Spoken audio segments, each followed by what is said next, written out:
শুরু করেন। বিসমিল্লাহির রহমানির রহিম। আসসালামু আলাইকুম ওয়া রাহমাতুল্লাহ। নাহমাদুহু ওয়া নুসাল্লি আলা রাসূলিহিল কারীম, আম্মা বাদ।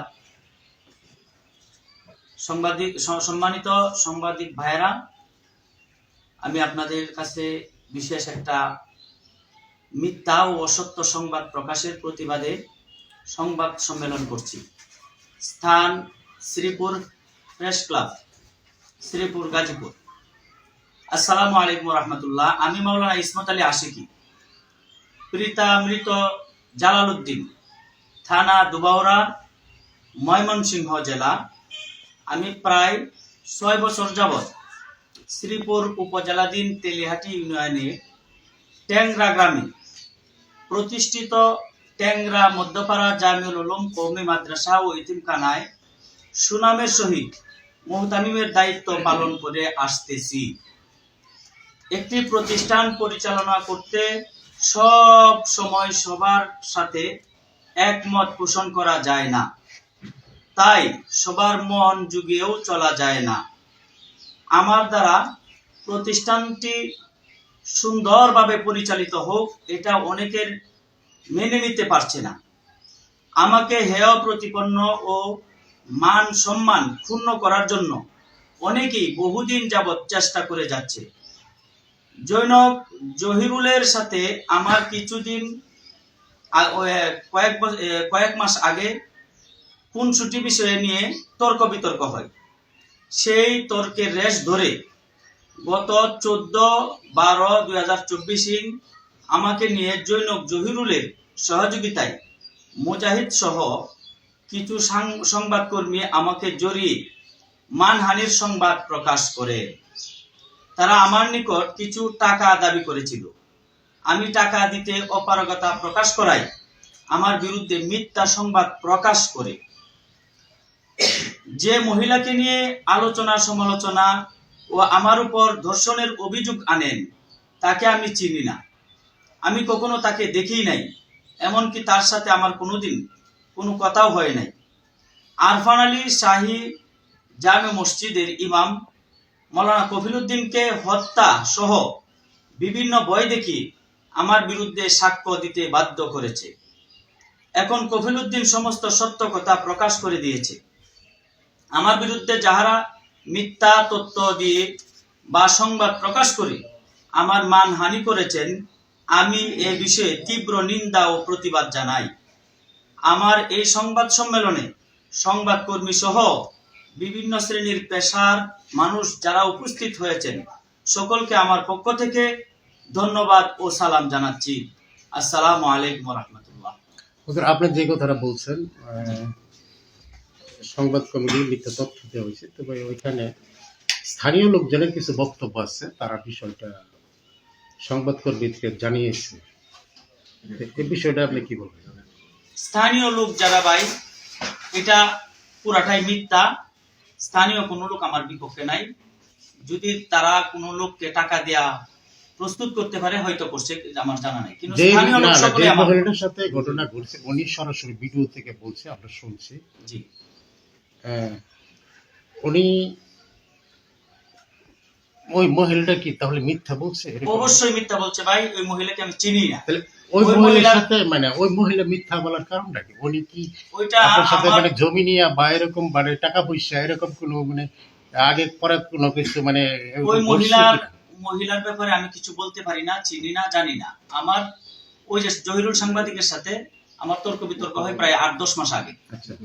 এই জহিরুলই আমাকে বিভিন্ন সময় বিভিন্ন ধরনের যে আমি শ্রীপুর গাজীপুরে থাকতে পারবো না, কিবা থাকবো সে দেখে দিবি, এমন আমি কেমনে ওয়াজ করি, মাহফিল করি, এটা দেখে দিবি, কিভাবে মাদ্রাসা চালাই এটা দেখে দিবি। এটা মাদ্রাসা নিয়ে একটু তর্ক বিতর্ক হচ্ছিল, তার বউ আর মাওলানা কফিলউদ্দিন সাহেবের বউ। পরে ওই তর্ক বিতর্কটা আমি চাইছিলাম মিলাই দেওয়ার জন্য, দুজন যেহেতু শিক্ষিকা। কিন্তু জহিরুলের বউ এই তর্ক না মিটায়া, এই সে মীমাংসা না হইয়া ওই মাদ্রাসা থেকে 100 গজ দূরে আর একটা মাদ্রাসা করছে। সংবাদ প্রকাশ হওয়ার আগে কিন্তু আপনাকে ওইখান থেকে চাকরি থেকে ইয়ে করছে, হ্যাঁ? না আমাকে করা হয় নাই। ওনাকে ফিরোদ্দিন আচ্ছা, সাহেব ওটা মসজিদের ইমাম কি?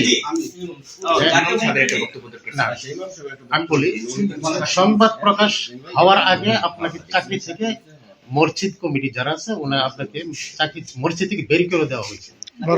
এগুলো এটা শুধু মিথ্যা। আমাকে কমিটি থেকে কোনো লিখিতও দেয় নাই বা ফোন করে বলেও নাই যে আপনাকে বাদ দেওয়া হয়েছে। আপনি কি এখন ওই মসজিদে ইমামতি করতেছেন? আমি ওই মসজিদে এখন আছি, কিন্তু আপাতত একজনে নামাজ পড়াইতেছে। আচ্ছা, আমরা একটু প্রশ্ন এটাই সংবাদ কর্মীদের যে আপনাদের যে এই যে সমস্যাটা, যে বিষয়গুলো আপনাদের পাবলিশ হয়েছে, এই বিষয়ের উপরে যদি একবারে মিথ্যা থাকে তাহলে তো আসলে হঠাৎ করে একজন সংবাদকর্মী কিন্তু ওইভাবে সংবাদ প্রকাশ করবে না। এই বিষয়ে যদি কিছু ক্লিয়ার করতেন আমাদের কি, কেন? জহিরুলের সাথে প্রায় 1 বছর আগে দুজন একসাথে আপনার নামটা আগে নামটা বলে নেন। আমার নাম মোহাম্মদ রফিকুদ্দিন গাজীপুরি। আমার প্রতি অনেক এই যে সময় ভিডিও করছে এটা আমি বুঝিও না, আমি সাধারণ মানুষ, বাটন মোবাইল চালাই। আমার এই সংবাদ নেওয়ার আগে আমার অনেক চাপ সৃষ্টি করছে যে আপনি আশিকি সাহেবের বিপক্ষে আপনি এই সাক্ষী দিতে হইব। এই কথা কে বলছে আপনার? সাংবাদিকরা। নাম কি তার পরিচয় আমি বলেন? তো চিনি না, তো 3-4 জন আসছে একসাথে। আচ্ছা, একটা ইয়ার মধ্যে বক্তব্য আপনি বলছেন আপনি এই মাওলানা, আপনার নাম কফিলউদ্দিন না? মাওলানা কফিলউদ্দিন ওনার সাথে আপনি বিয়ে দিচ্ছেন, হিল্লা বিয়ে দিচ্ছেন, এই ব্যাপারে একটু বলে দিন। আমি বিবাহ দিছি। যে সময় বিবাহ পড়াইছি ওই সময় মেয়ের স্বামীও ছিল, মেয়েও ছিল, আরেকজন পুরুষ ছিল। ওই পুরুষ সাথে বিবাহ পড়াই দিছি। তো আমি এসে নামাজ পড়ে বিবাহ পড়াই দিছি, সে তারা সাথে পড়াইছি। আরেকজন লোকের সাথে তারাই নিয়ে আসছে। না, ওই মহিলা দাবি করছে 2 ঘন্টার বেশি সময় ওইখানে এগুলো সব মসজিদে মিথ্যা। মহিলা সব মিথ্যা বলছে। সব মিথ্যা। আমার বর্তমানে এক চাপ সৃষ্টি করা হয়েছে আশিকি সাহেবের বিপক্ষে কথা বলার জন্য। আপনি হিলা বিয়ে যার সাথে দিচ্ছেন সেই ব্যক্তির নাম পরিচয় একটু বলতে পারেন? ভাই, মেয়েকেও চিনি না এবং কি তার স্বামী তারও চিনি না, যে আসছে তাকেও চিনি না। যে নিয়ে আসছে, বক্তব্যের মধ্যে তো আপনি বলছেন মেয়ে নিয়ে আসছে, আপনি বিয়ে মেয়ে নিয়ে দিচ্ছেন আসছে। ওনার সাথে। আমাকে চাপ সৃষ্টি করা হয়েছে, বাধ্যত করা হয়েছে, প্রাণহানির হামলা দেওয়া হয়েছে, চাকরি দেয় বোগা, এটাও আমাকে বলা হয়েছে। এই ঘটনা কতদিন আগে? গত 4 তারিখ, না, 13 তারিখ আপনাকে 4 তারিখে বাধ্য করছে। বাধ্য করেছে। এই যে ঘটনাটা ঘটছে এটা কদিন আগে? এই ঘটনাটা কি 1 বছর আগের ঘটনা? 1 বছর আগে। ঘটনার 1-1.5 বছর আগের ঘটনা। 1 বছর আগে 1-1.5 বছর আগের ঘটনার বিষয় নিয়ে এখন তারা ঘটনা একটু বলেন কতদিন আগে না ভাই? ঘটনাটা কতদিন আগের এটা বলবেন, যে এতদিন পরে? কমপক্ষে 1 বছর আগের ঘটনা, জি, কম হইল। তাহলে কি 1 বছর ধরে আপনি মসজিদে ইমামতি করেন না? করতেছে রানিং ইমাম। এখন চলমান আছে। কমিটি আপনাকে বাদ দিয়েছে, কমিটি থেকে তো বক্তব্য নিতে আপনি বাদ দেওয়া হয়েছে। না না না, বাদ দেওয়া হয় না। আমাকে লিখিত দেওয়া হয় না। শুধু সাংবাদিক কর্মীরা বলছে। হয় না যে বাদ। ভাইজান, এটা কিন্তু ভিডিওর মধ্যে প্রকাশ হয় নাই। ওনারা যে বাদ দিয়েছে, এটা ভিডিওর মধ্যে প্রকাশ হয় নাই। কোনো কমিটিও কিন্তু এই কথা বলে নাই যে ইমামকে আমরা বরখাস্ত করেছি। এটা শুধু একজনের ছবি দিয়ে লাগানো বানানো হয়েছে। না, একটা সম্বন্ধে দাবি করা হয়েছে আর কি। আমি যেটা বলি, ঘটনার পর থেকে মানে আপনাকে মসজিদ থেকে ওই বাদ করে আমার বাহির করে বের দেওয়া করে হয় দেওয়া না, আমাকে বাহির করে দেওয়া হয়। আরেকজন লোকজন আপনার এলাকা, আপনার কি এলাকাবাসী আছে আপনার আশেপাশে? উনি কি আপনাদের সাথে লোক নন? এলাকাবাসী, এলাকাবাসী, একজন এলাকাবাসীর প্রশ্ন ছিল এরকম ঘটনা, যেহেতু আপনার মসজিদ একটা পবিত্র জায়গা, সেই পবিত্র জায়গার মধ্যে এরকম একটা, এটা কেমন করে করেন? এটা আসলে এটা একজন সাধারণ মানুষ করতে পারে, কিন্তু একজন আলেম কেমন করে করতে পারে? একদম শাইখুল হাদিস, এটা সম্ভব না। কেমনে সুযোগ দেয়? পুরোটাই তো মিথ্যা। আমি আসলে ভাইজান, আসলে আমাকে ওকে, আর প্রশ্ন না প্লিজ। এটা সমস্ত কিছু আমার প্রতি চাপ সৃষ্টি করা হয়েছে, তাকে বলা বাধ্য করা হয়েছে। এ ভাই, দেখে আসেন নাকি আমার এখানে? ভাই, তুমি যে সাক্ষী কেন? না, আর বলে না কিছু। দেখেন তো আমারটা। আসল সাক্ষী তো এখানে সাক্ষী দিয়ে দিছে, এনে আর কিছু থাকে বলার?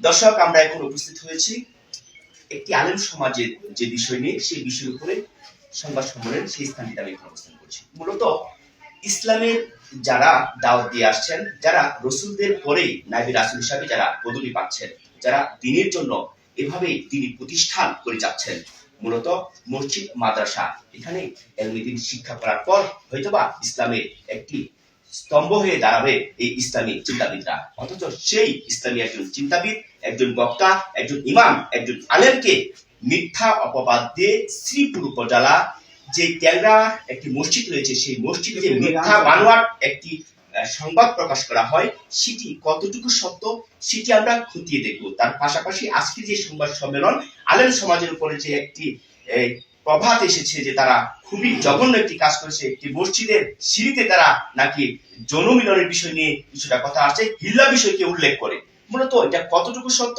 আমরা তা খতিয়ে দেখে সাধারণ জনগণের এই শ্রীপুরবাসীকে ও আলেমবাসীকে, যারা আলেম ধর্মপ্রাণ মুসলিমরা রয়েছে, তাদেরকে সত্য প্রকাশের লক্ষ্যে আমরা খতিয়ে দেখবো এই বিষয়টা কতটুকু সত্য না মিথ্যা।